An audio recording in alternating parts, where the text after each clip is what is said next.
Hello everyone, welcome back to our YouTube channel Exam Track Centre. देखो, इस video में हम पढ़ेंगे centre of mass. 11th class का एक टॉपिक है सेंटर ऑफ मास। इसमें बहुत सारे कन्फ्यूजन होता है कि एक्चुअल में है क्या ये सेंटर ऑफ मास। मतलब मास का एक सेंटर है, ठीक है।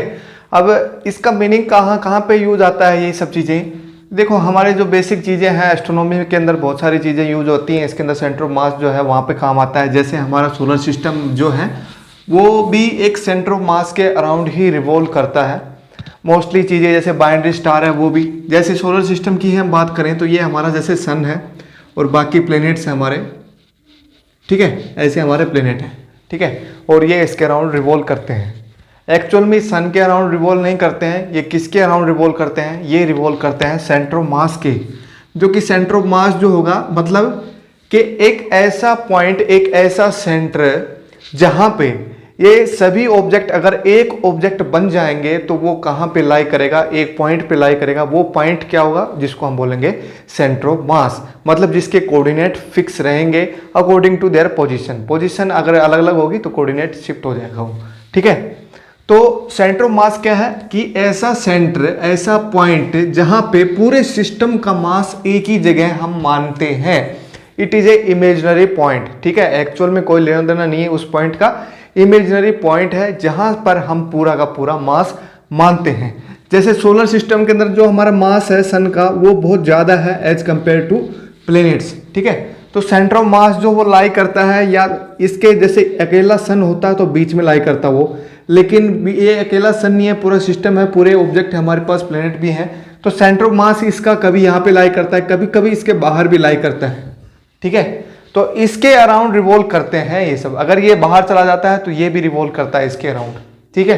तो हर एक ऑब्जेक्ट जो है वो सेंटर ऑफ मास के अराउंड रिवॉल्व करते हैं। जैसे हमारी गैलेक्सी है, मिल्की वे गैलेक्सी है, उसके अंदर सेंटर में एक ब्लैक होल, तो उसके अराउंड सारे सोलर सिस्टम जितने भी स्टार हैं, जितने भी चीज़ें हैं यूनिवर्स के अंदर, हमारी गैलेक्सी के अंदर, वो सारी उस ब्लैक होल के अराउंड रिवॉल्व करते हैं। तो वो सेंटर ऑफ मास है ब्लैक होल, ठीक है। और उसके अंदर भी कहीं पे पॉइंट होगा, उसके अराउंड रिवॉल्व करते हैं। एक्चुअल में एक पॉइंट होता है, सिर्फ एक पॉइंट।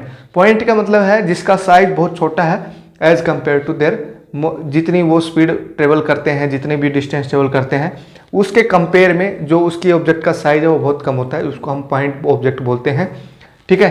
तो एक ऐसा पॉइंट जहां पे सभी पूरे सिस्टम का मास एक ही जगह हम मान लें। मान लीजिए कई सारे बॉडी हैं तो हो सकता है कि सारी बॉडी मर्ज हो जाए एक ही पॉइंट के ऊपर, वो पॉइंट होगा फिर हमारा सेंटर ऑफ मास, ठीक है। तो इसको हम कैसे डिफाइन करेंगे? It is the point where whole mass of system is suppose to be concentrated. मतलब जहां पे पूरा का पूरा मास जो है वो रहे पूरे सिस्टम का, पूरे सिस्टम की बात हो रही है यहाँ पे, ठीक है। Concentrated whole mass of system is suppose to be concentrated. यहाँ पे लिखा है सपोज, है ना। तो इसका मतलब ये एक इमेजिनरी पॉइंट है, ठीक है, फिक्स पॉइंट नहीं है, इमेजिनरी पॉइंट है। इसकी लोकेशन चेंज होती रहती है according to the shape and size of the object, ठीक है। जैसे स्फेरिकल है तो बिल्कुल सेंटर में आएगा, और जैसे रेक्टेंगुलर है तो भी सेंटर में ही आएगा हालांकि, लेकिन और कोई शेप है, इलिप्टिकल है तो सेंटर में नहीं आएगा। वो डिपेंड करता है उसकी शेप कैसी है, वो मैं बताऊंगा अभी आपको कैसे डिपेंड करता है ये सब चीज़ें, ठीक है। तो सेंटर ऑफ मास क्या है? जहां पे एक सारा का सारा सिस्टम का मास जो है एक ही पॉइंट पे कंसंट्रेट हो, उसको हम बोलते हैं सेंटर ऑफ मास, ठीक है। जैसे हमारा सोलर सिस्टम का सेंटर ऑफ मास जो है वो कभी बाहर होता है, कभी इसके अंदर भी होता है सन के। और एक चीज और बता देता हूँ, चलो, हमारे यूनिवर्स के अंदर बहुत सारे जो बाइनरी स्टार हैं। जैसे हमारा जो सन है वो अकेला है, एक ही स्टार है हमारे सिस्टम के अंदर, सोलर सिस्टम के अंदर। लेकिन हमारे यूनिवर्स के अंदर जो भी तुम रात को देखते हो तारे, वो सारे स्टार जो है बाइनरी स्टार है। मोस्टली स्टार जो है बाइनरी स्टार है हमारे, ठीक है। बाइनरी का मतलब है दो स्टार हैं और वो आपस में एक दूसरे के अराउंड रिवॉल्व करते हैं। एक दूसरे के अराउंड रिवॉल्व नहीं करते हैं वो, एक्चुअल में किसके अराउंड रिवॉल्व करते हैं? वो सेंटर ऑफ मास के अराउंड रिवॉल्व करते हैं। अगर इसका ज्यादा मास है तो इसका कम है तो सेंटर ऑफ मास इसी तरफ लाई करेगा। अगर दोनों का बराबर मास है तो बीच में लाई करेगा सेंटर ऑफ मास, ठीक है। तो एक दूसरे के अराउंड रिवॉल्व करते हैं ये बाइनरी स्टार, ठीक है। एक्चुअल में ये सेंटर ऑफ मास के अराउंड रिवॉल्व करते हैं। तो यहाँ पे भी सेंटर ऑफ मास का कॉन्सेप्ट आता है, ये चीज़ें भी आपको ध्यान रखनी है। और भी बहुत सारी चीज़ें हैं जहाँ पे सेंटर ऑफ मास का कॉन्सेप्ट आता है, वो धीरे धीरे हम करते रहेंगे। देखो अब हम आगे इसमें चलेंगे, एक दो चीज़ें और बता देता हूँ मैं। चलो रिजिड बॉडी वगैरह वगैरह तुमने पढ़ी होगी, रिजिड बॉडी क्या होती है, मोशन कौन कौन से होते हैं रिजिड बॉडी के, ट्रांसलेशन, रोटेशनल मोशन वगैरह वगैरह। तो रिजिड बॉडी क्या होती है एक्चुअल में? रिजिड का मतलब कठोर है, ठीक है। देसी लैंग्वेज में हम इसको बोलेंगे कठोर है, ठीक है। मतलब हर एक जो उसके अंदर पार्टिकल है, जो भी उसके अंदर कॉन्स्टिट्यूशन है, जिसका भी जो भी चीज़ें उसके अंदर है, उनकी पोजीशन फिक्स है, वो है रिजिड बॉडी, ठीक है। जैसे ये कोई ऑब्जेक्ट है हमारे पास, कोई भी लोहे का है, कुछ भी हो चाहिए, ठीक है। इसके अंदर जो पार्टिकल है वो मूव नहीं कर रहे हैं, उनकी जो पोजीशन है या फिर उनके बीच की जो सेपरेशन है वो कांस्टेंट है। या तो मूव कर रहे हैं तो कर रहे हैं, या फिर अगर मूव कर रहे हैं तो सारे के सारे ही मूव कर रहे हैं, मतलब इनके बीच की जो सेपरेशन है वो कांस्टेंट ही रहेगी, ठीक है। तो हम ये लिख सकते हैं रिजिड बॉडी क्या है? In which every particle has a fix position, ठीक है, with respect to each other. Every particle has fix position with respect to other particles, ठीक है। सेंटर ऑफ मास के कॉन्सेप्ट पे दोबारा से वापस आऊंगा, पहले रिजिड बॉडी हम पढ़ लेते हैं थोड़ा सा। रिजिड बॉडी के बारे में डेफिनेशन ही बताऊंगा, ज़्यादा नहीं बताऊंगा। मोशन और बता देता हूँ इसका, चलो मैं, ये आपको लिखने की जरूरत नहीं है, बस इसको समझ लो, ठीक है। लिखवाने आपके टीचर जो है सब लिखवा देते होंगे वैसे तो, लेकिन जो कन्फ्यूजन पॉइंट है वो सब मैं बता रहा हूँ आपको क्या क्या चीज़ें हैं। देखो मोशन कौन कौन से होते हैं? ट्रांसलेटरी है एक तो, ट्रांसलेटरी, और एक रोटेशनल होता है। ट्रांसलेशनल और रोटेशनल दो तरह के मोशन होंगे हमारे पास, ठीक है। वैसे तो और भी आते हैं, लेकिन फिलहाल के लिए तुम यही दो पढ़ो, क्योंकि दो ही ये तुम्हारे काम के हैं फिलहाल। आगे हायर क्लास में पढ़ोगे तो और भी रोटेशन आता है। रोटेशन तो हो ही गया, ट्रांसलेशन भी हो गया, और भी कॉन्सेप्ट आते हैं जिसके अंदर दोनों के दोनों हो, ट्रांसलेशन भी हो, रोटेशनल हो। तो तीसरा पॉइंट भी आता है, मतलब जैसे कोई बॉल है वो रोल भी कर रही हो, रोटेशन भी कर रही हो और मूव भी कर रही हो, ठीक है। तो उसके अंदर दोनों आते हैं। तो मेनली अब दोनों ही तुम्हें याद रखना है। ट्रांसलेशन मतलब सिंपल एक लाइन के अंदर मोशन, वन लाइन मोशन, ठीक है। जैसे इसको मैं फेंकूं तो ये एक ही लाइन में जाएगा अगर ग्रेविटी ना हो तो, ठीक है। जैसे स्पेस के अंदर फेंकेंगे तो वो ट्रांसलेटिव मोशन होगा सिर्फ और सिर्फ। रोटेशनल मतलब जिसके अंदर रोटेशन हो जिसके अंदर। अब हम रिजिड बॉडी के पॉइंट ऑफ व्यू से इसको हम पढ़ें तो क्या है रिजिड बॉडी के पॉइंट ऑफ व्यू से, कि अगर रिजिड बॉडी के अंदर जो पार्टिकल है उन सभी की स्पीड अगर कांस्टेंट है तो वो मोशन कैसा होगा? ट्रांसलेटरी मोशन होगा। Every particle has same speed या constant speed, every particle has same speed. तो इसको हम रिजिड बॉडी को ये भी डिफाइन कर सकते हैं कि अगर ट्रांसलेटरी मोशन होगा तो उसके अंदर जो लीनियर स्पीड होगी ना, लीनियर स्पीड लिख लो यहाँ पे, क्योंकि एंगुलर स्पीड नहीं मानेंगे हम, लीनियर स्पीड मानेंगे, ठीक है। जिनकी भी लीनियर स्पीड सभी की सेम होगी पार्टिकल के अंदर, वो बॉडी जो है रिजिड बॉडी कहलाएगी, ठीक है। और रोटेशनल मोशन के अंदर क्या होगा? लीनियर स्पीड अब कांस्टेंट नहीं रहेगी, उनकी क्या चीज, क्योंकि रोटेशन हमेशा एक फिक्स रोटेशन एक्सिस से होता है। जैसे यहाँ से रोटेट हो रहा है बीच में से, तो इसकी पोजीशन अलग है, इसकी पोजीशन अलग है, इसकी पोजीशन अलग है, इसकी अलग है, इसकी अलग है। तो सभी के लिए रोटेशनल अलग अलग होगा, लीनियर स्पीड अलग अलग होगी उन सभी की। तो रोटेशनल मतलब एंगुलर स्पीड उनकी कांस्टेंट होनी चाहिए, सेम एंगुलर स्पीड। तो ये बात आपको ध्यान रखनी है। जो टॉर्क और एंगुलर मोमेंटम के आपने डेरिवेशन किए होंगे तो उनमें ये चीज़ें काम आई होंगी आपके। तो आई होप ये दोनों चीज़ें क्लियर हो गई आपके, ट्रांसलेटरी और रोटेशनल वगैरह क्या है, ठीक है। अब आते हैं हम सेंटर ऑफ मास के कॉन्सेप्ट पे वापस। तो सेंटर ऑफ मास हमने पढ़ा है कि एक पॉइंट है, इमेजिनरी पॉइंट है, जहां पे पूरे सिस्टम का मास हम सुपोज करते हैं, मानते हैं, ठीक है। क्यों मानते हैं हम, क्यों मान रहे हैं भाई? एक इमेजिनरी पॉइंट है, अगर वहां पे तुम जाके देखोगे तो वहां पे कुछ भी नहीं मिलेगा तुम्हें। ये सेंटर ऑफ मास का कॉन्सेप्ट जो है बहुत ही इंपॉर्टेंट है और बहुत जगह काम आता है। ये आप लोगों ने ऐसा महसूस ही नहीं किया होगा कभी सेंटर ऑफ मास के बारे में, लेकिन ये एक ऐसा कॉन्सेप्ट है जो हर जगह यूज होता है। फॉर एग्जांपल मैंने बताया दिया अपना सोलर सिस्टम है, गैलेक्सी है और बाइनरी स्टार है, तो वहाँ पे सब जगह काम आ रहा है सेंटर ऑफ मास, तो हर एक पॉइंट में भी सेंटर ऑफ मास काम भी आता है। ठीक है, अब जैसे दो ऑब्जेक्ट सिस्टम हमारे पास और इनका अगर सेंटर ऑफ मास हमें निकालना है तो इसका डेरिवेशन आप लोगों ने किया होगा, मैं करवा नहीं रहा इसमें। तो जैसे इनके पोजीशन कोऑर्डिनेट हमें पता है R1 और R2, ठीक है, ये ओरिजिन पॉइंट से मैं बता रहा हूँ, ये एक्स एक्सिस है, ये वाई एक्सिस है। ठीक है, तो इन दोनों का सेंटर ऑफ मास कहाँ पे लाई करेगा, इन दोनों की जो लाइन जॉइनिंग है इनके बीच में कहीं लाई करेगा, और उसका जो फॉर्मूला निकल के आता है फिर वो क्या निकल के आता है, m1 r1 vector plus m2 r2 vector divide by m1 plus m2।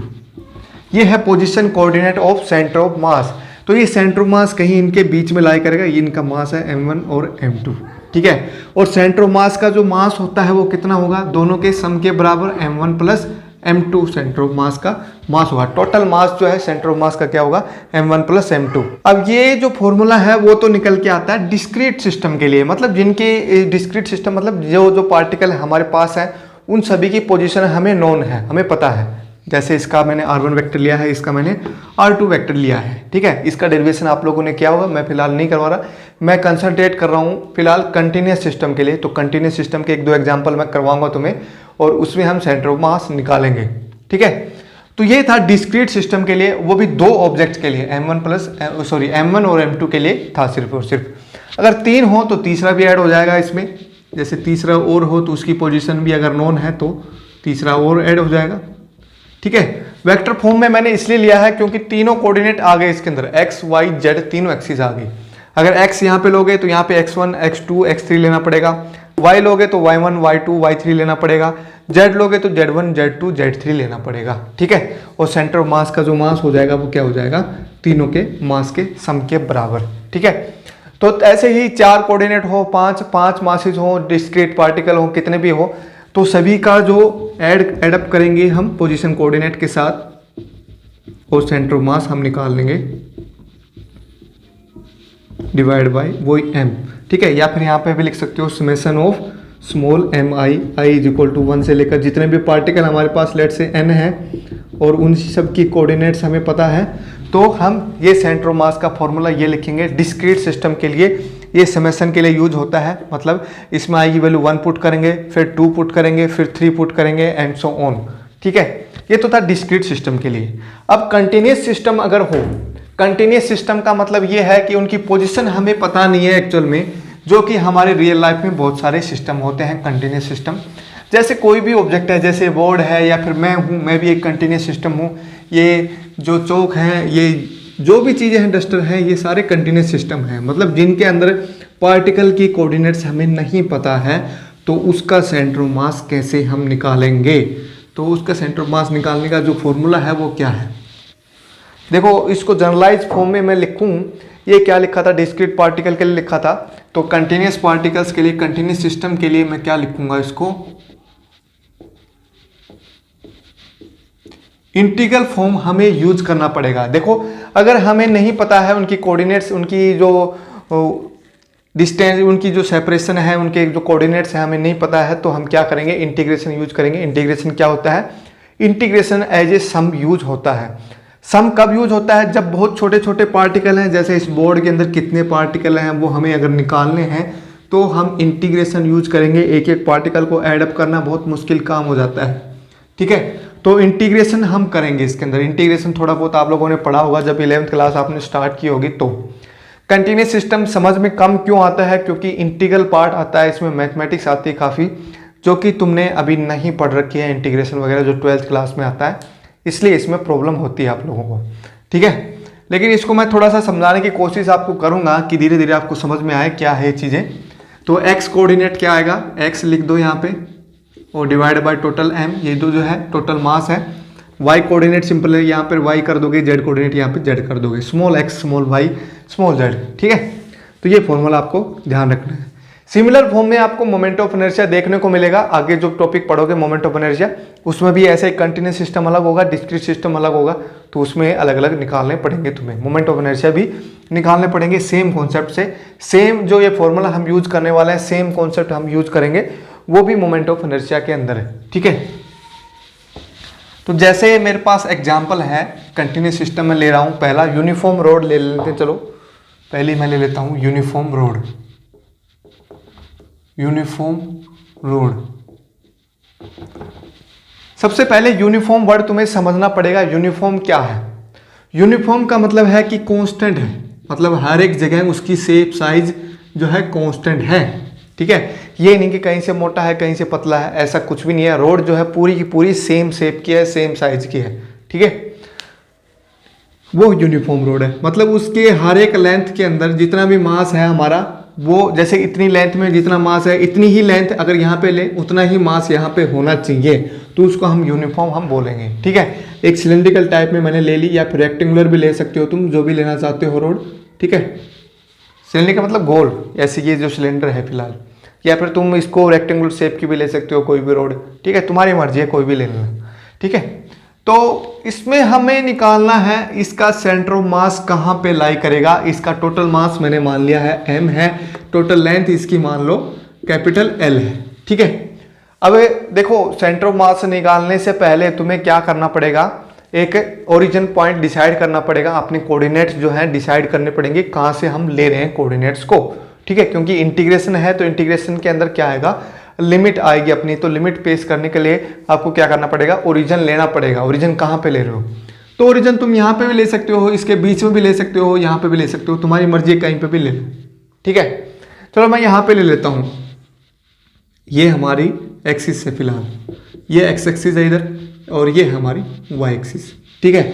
तो सेंटर ऑफ मास हम निकालेंगे इसका कहाँ पे आएगा। देखो मोस्टली जो ये चीज़ है किधर है, एक्स एक्सिस के अंदर ही है, तो एक्स सेंटर ऑफ मास हम निकाल लेंगे, एक्स एक्सिस के अंदर कहाँ पे आएगा वो हम डिसाइड कर लेंगे, ठीक है। और वाई एक्सिस में इसकी जो थिकनेस है वो बहुत ही कम है, तो वाई एक्सिस में सेंटर ऑफ मास नहीं आएगा, वाई एक्सिस में सेंटर ऑफ मास 0 है फिलहाल के लिए। इसमें तो मैंने थोड़ा सा मोटा बना रखा है, लेकिन मैंने माना है थिन है, ये थिन है, यूनिफॉर्म थिन रोड, ठीक है। वाई एक्सिस में नहीं है, ये बहुत कम है, 0 के बराबर है, ठीक है। अब इसका हमें सेंटर ऑफ मास हमें निकालना है। मैंने ओरिजिन डिसाइड कर दिया, ये है, एक एंड है, ठीक है, एक रोड का एंड है, ये वाला एंड है, तो ये मैंने ओरिजिन डिसाइड कर दिया। यहाँ से हम कोऑर्डिनेट ले सकते हैं, तो टोटल लेंथ जाएगी एक्स की कितनी, L तक जाएगी, कहाँ से लेकर, 0 से लेकर L तक, ठीक है। तो सबसे पहले जो भी कंटिन्यूस सिस्टम तुम सोल्व करो उससे पहले तुम्हें एक एलिमेंट चूज करना पड़ेगा, ठीक है, एक एलिमेंट हमें लेना पड़ेगा। अब जैसे ये लीनियर शेप है तो एक लाइन एलिमेंट लेना पड़ेगा, फिर एक कोई सरफेस आ जाएगा, मतलब डिस्क आ जाएगी, जैसे ये बोर्ड है तो उसमें एरिया एलिमेंट लेना पड़ता है। कोई भी 3 डायमेंशनल फिगर आ जाए तो उसमें वॉल्यूम एलिमेंट लेना पड़ता है, मतलब एक छोटा सा एलिमेंट जिसका कुछ वॉल्यूम हो, जिसका कुछ एरिया हो, जिसकी कुछ लेंथ हो। तो let a small element of length dx, ये यहाँ पे कोई एक एलिमेंट ले लिया मैंने, let a small element of, पूरा काम सेम प्रोसीजर है यही, small element of length dx, dx length का मैंने एक स्मॉल एलिमेंट ले लिया जो कि एक x डिस्टेंस पे है। x जो है यहाँ पे वेरिएबल है, ठीक है। वेरिएबल का मतलब इसकी वैल्यू चेंज होती रहेगी, भाई ये एलिमेंट यहाँ पे चला जाएगा तो L हो जाएगी, यहाँ पे चला जाएगा तो 0 हो जाएगी, ठीक है। ये इसकी वैल्यू लाई करेगी 0 से L के बीच में, ये हम बाद में लिमिट के अंदर पुट करेंगे तब आ जाएगा अपने आप, ठीक है। अब सिंस जो ये रोड हमने मानी है कैसी है, यूनिफॉर्म है, तो इसकी जो मास डेंसिटी होगी, लीनियर मास डेंसिटी, वो क्या रहेगी, कांस्टेंट रहेगी। मास पर यूनिट लेंथ जो है वो कांस्टेंट रहेगा। भाई मैंने बताया कि इतनी लेंथ में अगर इतना मास है तो इतनी ही लेंथ तुम कहीं और लोगे तो उसमें भी इतना ही मास मिलेगा आपको, क्योंकि यूनिफॉर्म रोड मैंने मानी है यहाँ पे, ठीक है। तो इसकी लीनियर मास डेंसिटी जो है वो कांस्टेंट रहेगी, ये बात आपको ध्यान रखनी है।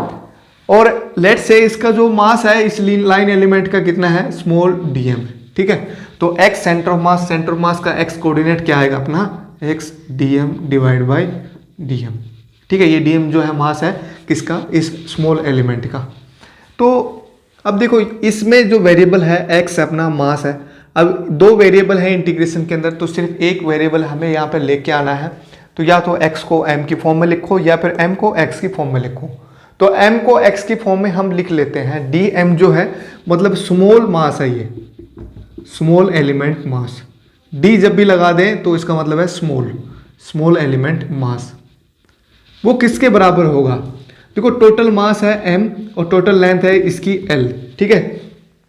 अगर मैं इस एलिमेंट की लेंथ से मल्टीप्लाई कर दूं इसको तो इसका मास आ जाएगा स्मॉल एलिमेंट का, क्योंकि जो डायमेंशन फॉर्मूला है वो सेम यहीं से सेटिस्फाई हो रहा है। देखो इसका डायमेंशन सेम आएगा तो मास का ही डायमेंशन आएगा इधर, ठीक है। तो मास पर यूनिट लेंथ को मैं इस स्मॉल एलिमेंट की लेंथ से मल्टीप्लाई कर दूं तो इस स्मॉल एलिमेंट का क्या आ जाएगा? मास आ जाएगा हमारे पास, ठीक है। तो इस dm की जगह तुम्हें पुट करना है ये m/l इंटू dx, और यहाँ पे कैपिटल M लिख देंगे क्योंकि टोटल मास कितना है, पूरी हमारा जो रोड है उसका टोटल मास कितना है? m है। तो ऊपर हम लिखोगे x इंटू में dm की जगह हम पुट करेंगे m/l इंटू dx। अब यहाँ पे वेरिएबल देखो x ही हो गया, d के साथ जो भी चीज़ें होती हैं वो वेरिएबल होता है, और यहाँ पे भी x हमारा वेरिएबल है तो इसका इंटीग्रेशन हम कर सकते हैं। और x की लिमिट तुम्हें पुट करनी पड़ेगी कहाँ से कहाँ तक।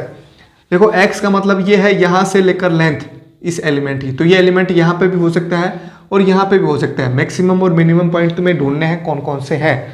तो x की लिमिट कहाँ से कहाँ तक जाएगी? 0 से कैपिटल L तक जाएगी इसमें, ठीक है। तो यहाँ पे पुट कर दो सारी चीज़ें, वैल्यू जो कांस्टेंट है उसको बाहर निकालो। देखो ये सब चीज़ें कांस्टेंट है, m/L, m से m कैंसिल हो जाएगा, बाकी बच गया हमारा वो लिखो 0 से L x dx, ठीक है।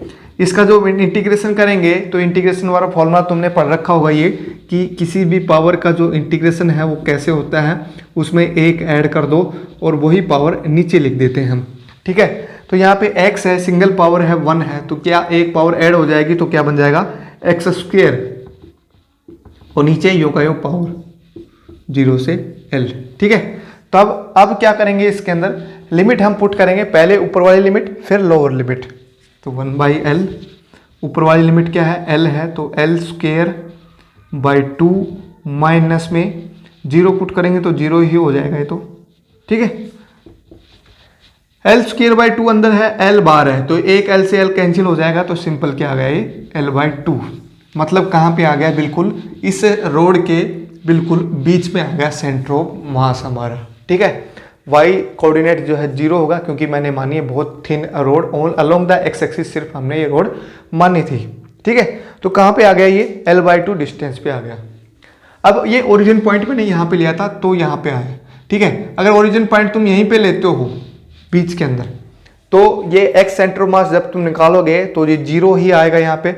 0 का मतलब सेंटर ऑफ मास भी यहीं लाई करेगा जहाँ पे ओरिजिन हमने माना था, वहीं पे। वहाँ पे लिमिट जो हम पुट करेंगे फिर -L/2 से +L/2 अगर तुम ओरिजिन यहाँ पे लेते हो तो, ठीक है। तो जो रेफरेंस पॉइंट है उसको चेंज करने से हमारे पूरे कोऑर्डिनेट चेंज हो जाते हैं, लेकिन आंसर जो है वो सेम ही आएगा। आंसर का मतलब जो रिजल्ट है वो सेम ही आएगा हमारा, कि सेंटर ऑफ मास बीच में लाई करेगा, ठीक है। इस चीज से हमें ये पता लगा है कि कोई भी अगर सिमेट्रिक चीज है, सिमेट्रिक का मतलब चारों साइड में बराबर है वह, या फिर दोनों साइड में बराबर है, तो उसका जो सेंटर ऑफ मास है वो कहाँ पे लाई करेगा?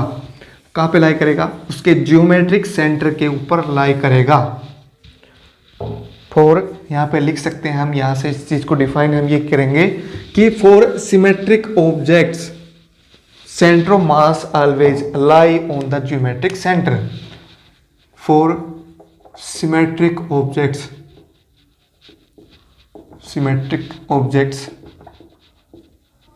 center of mass lies on geometric center.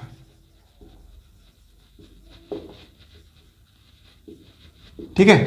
Geometric centre मतलब जियोमेट्री के अकॉर्डिंग सेंटर जो आएगा वो, जैसे एक स्फेरिकल ऑब्जेक्ट है हमारे पास, तो इसका सेंटर ऑफ मास कहाँ पे लाई करेगा? बिल्कुल बीच के अंदर, जो हमारा सेंटर होता है जहाँ से हम रेडियस हम नोट करते हैं। या फिर कोई सर्कल चीज़ है तो उसका भी यही लाई करेगा। और यूनिफॉर्म रोड मैंने लिया था तो उसका भी बीच में लाई कर रहा है, ठीक है। सिलेंडर का करेंगे तो वो भी बीच में लाई करेगा, बिल्कुल। जो मतलब सिमेट्रिक ऑब्जेक्ट है हमारे पास, डिस्क ले लिया अगर मैंने, डिस्क का मतलब जो 2 डायमेंशनल सरफेस है, जैसे इस बोर्ड का मैं ये सरफेस काट लूँ यहाँ से तो ये डिस्क बन गई, यहाँ से भी सॉलिड है ये चीज़ें, तो इसका भी सेंटर ऑफ मास बिल्कुल बीच में लाई करेगा। तो कोई भी सिमेट्रिक ऑब्जेक्ट है तो उसका सेंटर ऑफ मास हमेशा कहाँ पे लाई करेगा?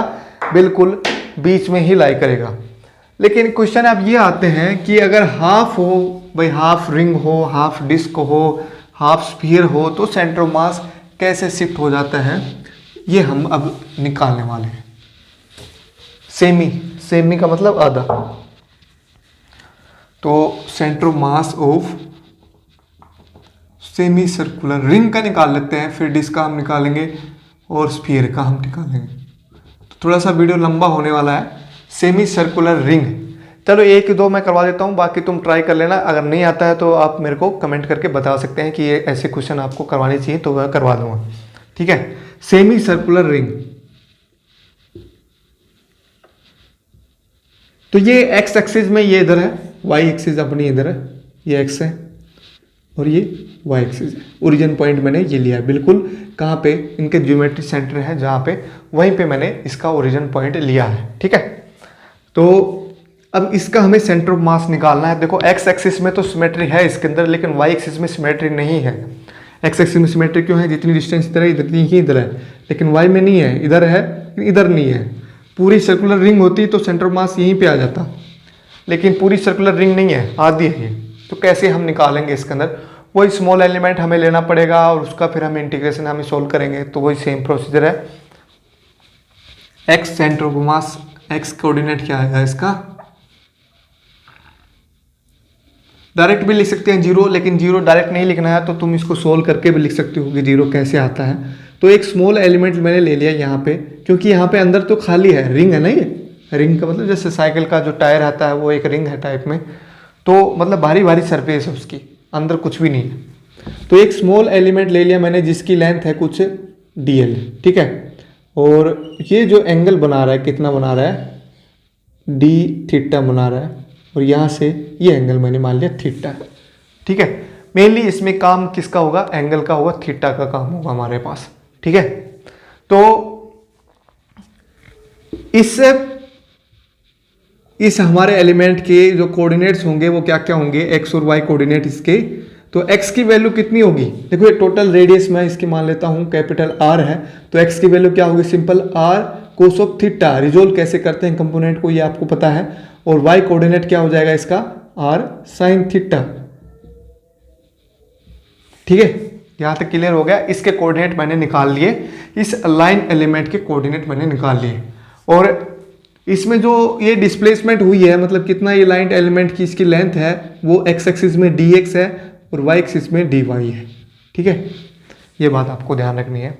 अब इसके अंदर सेंटर ऑफ मास हमें निकालना है, तो x क्या x ही रहेगा, और dm की वैल्यू हमें पुट करनी पड़ेगी। अब यहाँ पे रिंग आ गई एक्चुअल में।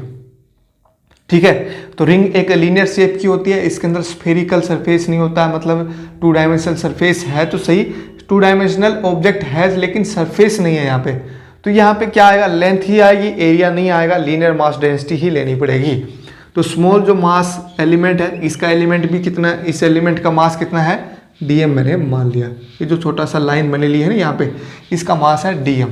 ठीक है, तो इसका मास हम निकालेंगे। टोटल मास इसका कैपिटल M है और इसकी लेंथ तुम्हें पता है कितनी है, हाफ ऑफ सर्कमफेरेंस मतलब पाई इंटू में r। ठीक है, अब इस ऑब्जेक्ट की कितनी लेंथ है, एक्स एक्सिस में हम निकाल रहे हैं तो सिंपल x dx कर दो, वाई एक्सिस में कर रहे हैं तो dy कर दो, बस मेन फर्क यही है हमारा। ठीक है, तो अब dx को और चेंज करना पड़ेगा। dx क्या होगा हमारे पास, देखो ओनली x एक्सिस में कितनी वेरिएशन, कितनी जो डिस्टेंस है वो है x एक्सिस में dx, मतलब ये जो सर्कमफेरेंस है इसको हमें थीटा की फॉर्म में हमें लिखना पड़ेगा। ये जो हमारी आर्क है, तो ये फॉर्मूला तुमने पढ़ा होगा मैथ में, arc upon radius is equals to angle in radian. तो आर्क जो है dx जो है सिंपल क्या बन जाएगा, रेडियस इंटू में एंगल। तो यहाँ से मैं लिख सकता हूँ m by pi r, radius कितनी है r है, और एंगल कितना बना रहा है ये d थीटा। ठीक है, तो सिंपल ये क्या बन गया, m बाई पाई इंटू में d थीटा। ठीक है, तो यहाँ से x कोऑर्डिनेट क्या बन जाएगा सेंटर ऑफ मास का, x को मैं क्या लिखूंगा, r कोस ऑफ थीटा, और यहाँ से dm को हम लिखेंगे m बाई पाई इंटू में d theta divide by total mass m।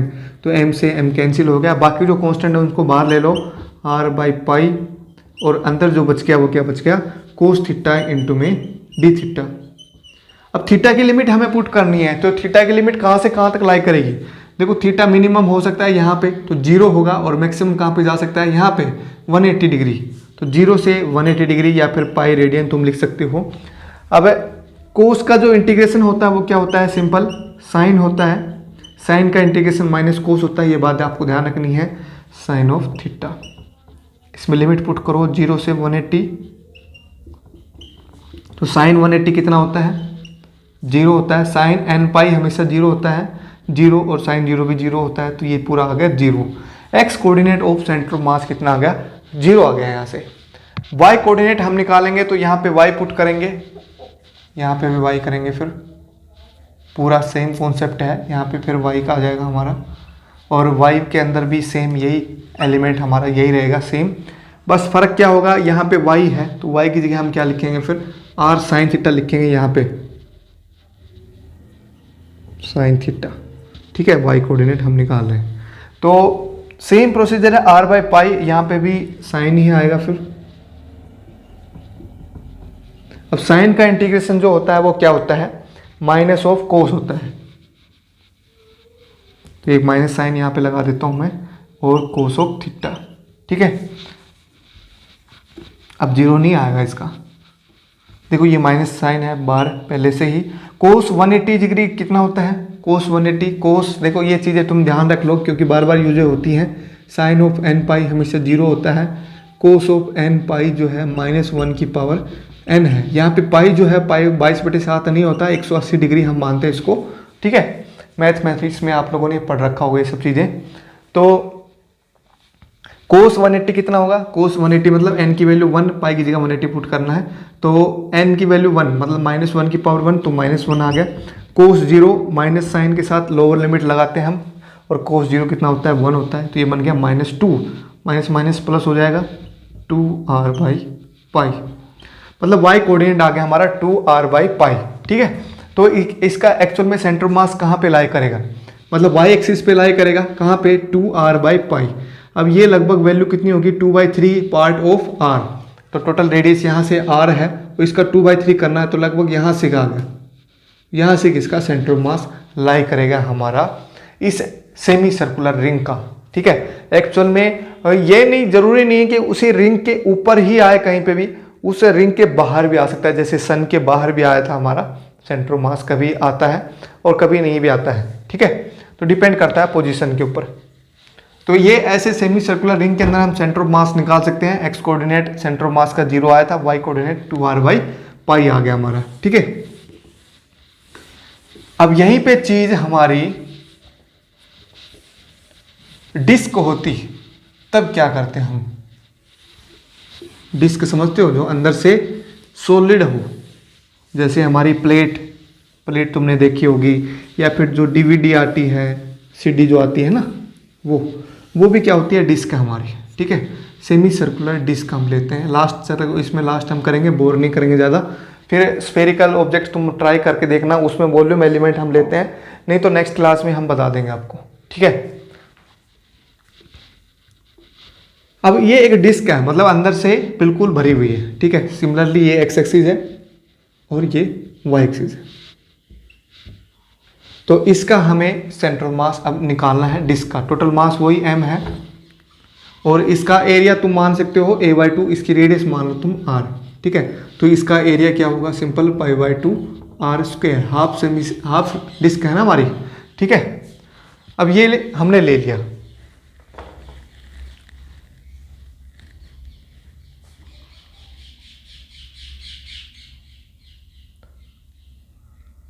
अब डिस्क के अंदर एक एलिमेंट हमें ढूंढना पड़ेगा, तो एलिमेंट ढूंढना क्या, एलिमेंट बनाना पड़ेगा, और वो एलिमेंट कैसा होगा। यहाँ पे देखो, उसमें लाइन एलिमेंट लिया था हमने, क्योंकि सिंपल एक लाइन थी। यहाँ पे सरफेस एरिया है, तो एक एरिया एलिमेंट हमें यहाँ पे लेना पड़ेगा, तो एक एरिया एलिमेंट ले लो। मतलब ये एलिमेंट मैंने ले लिया, जिसका एरिया है स्मॉल da। ठीक है, और यहाँ से कुछ एंगल ये बना रहा है, मान लें कुछ एंगल के हमें जरूरत भी नहीं है, क्योंकि हम पीछे वाला जो हमने अभी रिंग का किया था उसी का चीज़ का हम यूज कर लेंगे यहाँ पे। तो एंगल की जरूरत नहीं है यहाँ पे, तो एंगल को तुम रहने दो, कोई बात नहीं है। अब सिर्फ ये लेंथ देख लो कितनी है, ये लेंथ r है और इसकी जो लेंथ है ये वाली ये dr है, ठीक है। ये मैंने r और dr मैंने मान लिया यहाँ पे, ठीक है। तो x centre of mass, x coordinate centre of mass का क्या होगा, सिंपल वही x dm divide by capital mass, ठीक है। कैपिटल M मतलब total mass of the disc, semi circular disc, ठीक है। अब x सेंटर ऑफ मास मतलब जैसे हमने ये रिंग लिया था, सिर्फ एक रिंग थी हमारी, जैसे जब लास्ट केस हमने किया था तो उसमें x कोऑर्डिनेट कितना आया था हमारा, 0 आया था। तो यहाँ पे x की वैल्यू हमें 0 पुट करनी है, तो x सेंटर ऑफ मास, इसका भी डिस्क का भी सेंटर ऑफ मास का x कोऑर्डिनेट कितना आएगा, 0 आएगा, क्योंकि हमारा सिर्फ डिस्क जो है y एक्सिस के अंदर है, ठीक है। तो y सेंटर ऑफ मास हमें निकालना पड़ेगा, y कोऑर्डिनेट, तो यहाँ पे y इंटू में dm divide by capital M। अब y कोऑर्डिनेट कितना आया था हमारा, वो हमें पुट करना है यहाँ पे, कितना आया था 2r बाई पाई आया था, है ना। अब ये जो रिंग है, ये रिंग हमारी, इसकी रेडियस कितनी है, स्मॉल r है, तो यहाँ पे 2 small r by pi use करना पड़ेगा, 2r बाई पाई इंटू में dm divide by total mass m, ठीक है। अब इसका जो एरिया एलिमेंट हमने लिया है, इसका मास हम निकालेंगे, कितना मास आएगा। तो total mass of the ring disc divide by total area of the disc, ठीक है। अब एरिया ऑफ द इस एलिमेंट का, एरिया एलिमेंट का हमें एरिया बताना है, कितना आएगा, सिंपल DAA जो लिखा है मैंने, इसकी वैल्यू कितनी होगी। देखो एरिया का जो फॉर्मूला होता है हमारा ये आता है पाई r स्क्वेयर। अब अगर इसका हम डेरिवेटिव हम कर दें तो ये क्या बनेगा, 2 पाई r, ठीक है। जो r के ऊपर ये पावर है, ये पावर आगे आ जाती है और एक पावर कम हो जाती है, डेरिवेटिव के रूप में हम ये लिखते हैं। तो DA जो है हमारा यहाँ से क्या आ गया, 2 पाई r इंटू में dr, तो यहाँ पे पुट करना है आपको 2 पाई r इंटू में dr।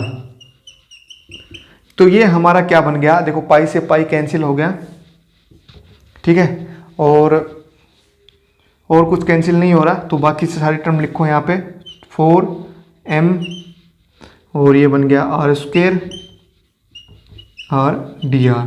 तो यहाँ पे dm की जगह ये पुट करना पूरा का पूरा हमारे, ठीक है। तो यहाँ पे पुट कर देता हूँ मैं सीधा, तो y कोऑर्डिनेट क्या आ गया, 2 और पाई, ये तो कांस्टेंट है, इसको बाहर निकाल लो, बाकी बच गया स्मॉल r, एक मास जो है नीचे वाला ये यहाँ पे लिख देता हूँ मैं, और इस स्मॉल dm की जगह ये लिखेंगे 4m, तो ये भी कांस्टेंट है, इसको भी बाहर निकाल लेते हैं, 4m by capital R square, और यहाँ पे बच गया r इंटू में dr, तो एक r पहले है, r स्क्वेयर बन जाएगा ये और dr, ठीक है। एक चीज़ यहाँ पे देखनी है आपको कि ये जो रिंग हमने ली थी ये सेमी सर्कुलर है, तो इसका जो एरिया होगा ये हाफ होगा यहाँ पे, तो हाफ यहाँ पे पुट करना है, हाफ पाई r स्क्वेयर करना है, तो ये सिंपल पाई r इंटू में dr ही बनेगा। तो यहाँ पे 2 का फैक्टर नहीं आएगा और यहाँ पे 2 बनेगा फिर ये, और यहाँ पे ये 2 का फैक्टर नहीं आएगा, ठीक है। अब इसका इंटीग्रेशन हमें करना है, r की वैल्यू कहाँ से कहाँ तक पुट करोगे, यहाँ से लेकर यहाँ तक, यहाँ पे 0 है, यहाँ पे कैपिटल R है, ठीक है। तो ये बन गया, m से m कैंसिल कर दो, 4 divide by pi r square, और इसका इंटीग्रेशन हम करेंगे तो r क्यूब बाई 3, 0 से r, 3 को इधर ले आओ, 4 बाई 3 पाई r स्क्वेयर, और इसमें हम लिमिट पुट करेंगे तो r क्यूब ऊपरी लिमिट, फिर नीचे वाली लिमिट माइनस में 0। अब r स्क्वेयर कैंसिल हो रहा है तो यहाँ पे कैंसिल कर देंगे हम,